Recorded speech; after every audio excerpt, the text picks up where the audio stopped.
Okay guys, so I am going to just do a quick review about cancellation. This was something that was covered last week, so I just wanted to kind of film a video to help review and make sure you guys understand how to do cancellation. I know we talked about it very briefly before spring break, so hopefully this will help you. So when I have when I'm multiplying fractions, I have 3/5 times 14 over 15, so a little bit bigger fractions. I want to look at my fractions and I'm going to say, looking diagonally. Okay, so I'm going to look at 5 and 14, and I'm also going to look at 3 and 15. Okay, and say, with 3 and 15, can 3 and 15, do they have a common multiple that would go into that? And with 5 and 14, do they have anything in common that I could reduce these fractions by? With 5 and 14, they don't have anything that I could reduce by, so I just know those are going to stay the same. However, with 3 and 15, I know 3 can actually go into 15, right? So I would cancel the 3 and make it become a 1. And then the 15, 3 can go into 15 5 times. So I'll cross out that 15 and make it a 5, okay?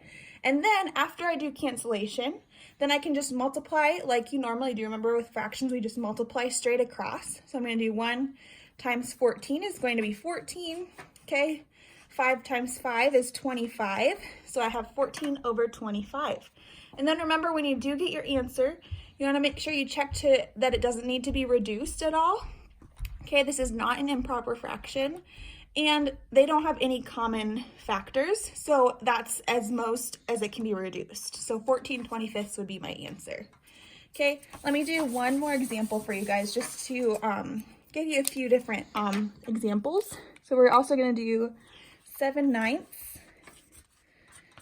times 3/8. Okay, and this one, again, we're going to look diagonally. So 9 and 3, those ones, 3 can go into 9 again. So I'm going to cross out this 3 and make it a 1, okay? And then 9, I'll cross out that 9. 3 can go into 9 3 times, so I'll make that a 3. Okay, so those ones are canceled. Then I can look over at the 7 and the 8. They don't have anything in common. They can't be reduced. So 7 and 8 will just stay the same. Okay, so then I can multiply across just like you normally multiply fractions. So 7 times 1 is 7. 3 times 8 is 24. Okay, so 7/24. And again, I'll check to make sure it's not an improper fraction. And there is no common factors, so I don't need to reduce it at all. So that's the most it'll be reduced. So hopefully that helps you guys just understand cancellation a little bit better and helps you to work some of your problems.